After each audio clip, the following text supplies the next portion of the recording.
when people don't do something, they are telling you an enormous amount. Like if I walk down the hallway of my house, hum to myself, and go and make a pot of tea, that's an innocuous action, right? Mm-hmm.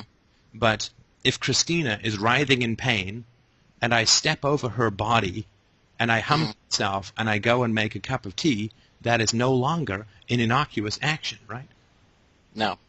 So when you don't see your mom, and she sends you emails that don't address that, that is not an innocuous action. No, she's avoiding. She's stepping over the body. Yep. That's cold. That's cold, right? And that's angry. Yep. And I mean, and it's not like she doesn't know that the body's on the floor. I mean, it's been pretty obvious because it's not every day that your kid will email you and say, I don't want to hang out with you guys for Thanksgiving or Christmas or any of those things. And Exactly.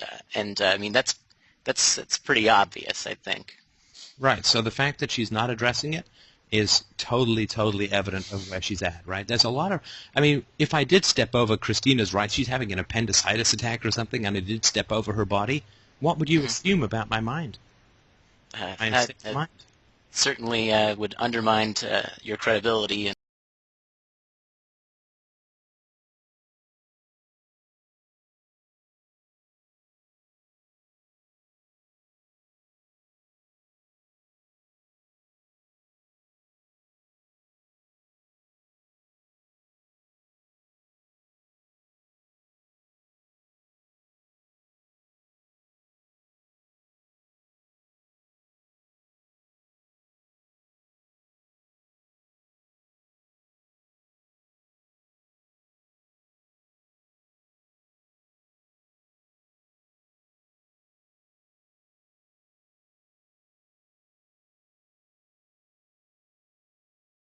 pretty much every way.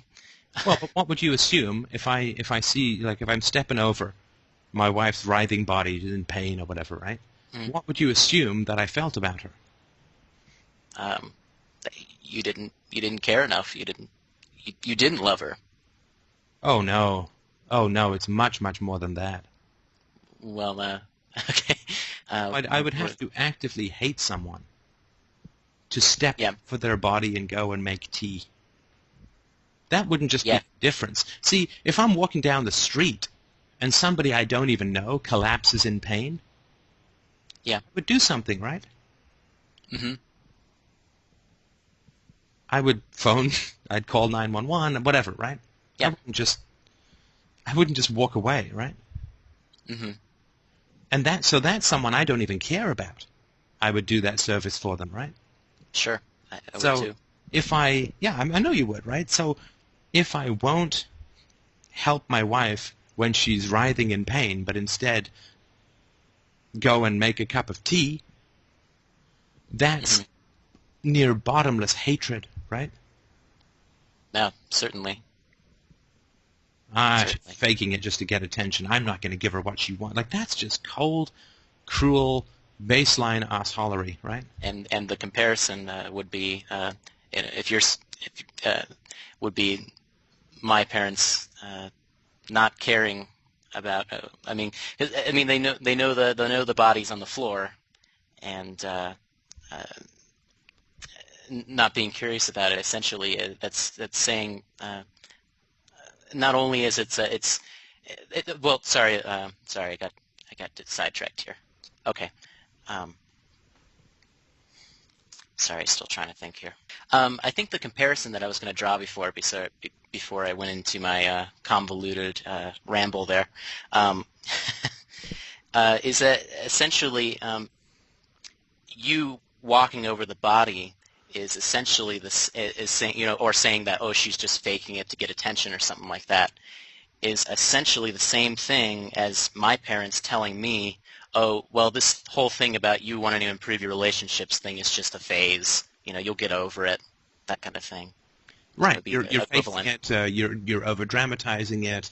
It's a complete dismissal of your. And see, the thing that I would communicate to my wife who's writhing on the ground, Yeah. is that yes, she might be dying, but I really want a cup of tea. Yep. Do you know how humiliating that would be to her? Where she stood on my hierarchy of values, that her death is not even slightly less, but infinitely less important than me getting a cup of tea. So every time your mom sends you an email that is not directly addressing these issues, she is saying to you that your pain, your agony, is infinitely less important than the contents of this email. Yeah, most definitely. Well, but see, if you got, right, like, if you got that, then you would already have blocked her email in the course of this conversation. If you Yeah. really got how insulting this was to you. I'm I think I'm starting to get it now.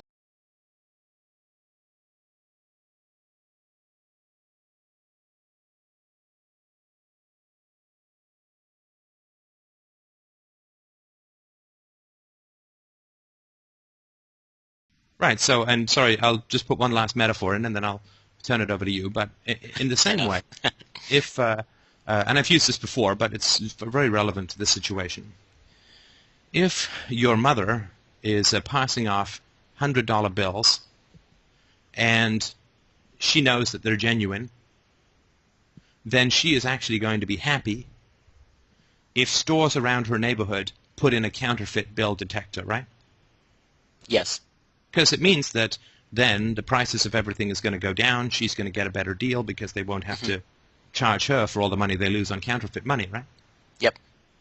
So she is going to, if she knows that her currency is genuine, so to speak, she's going to be very happy hmm to have the counterfeit. Now, if she's passing out fake $100 bills, she's not going to feel very happy if the stores put in counterfeit detectors, right? No. And she's going to actively avoid the counterfeit detection machines, right? Yes. Now, so when we avoid something, when we avoid knowing something, it's because we already know it, right? And we don't, it's not good, right? Yep. So she already knows.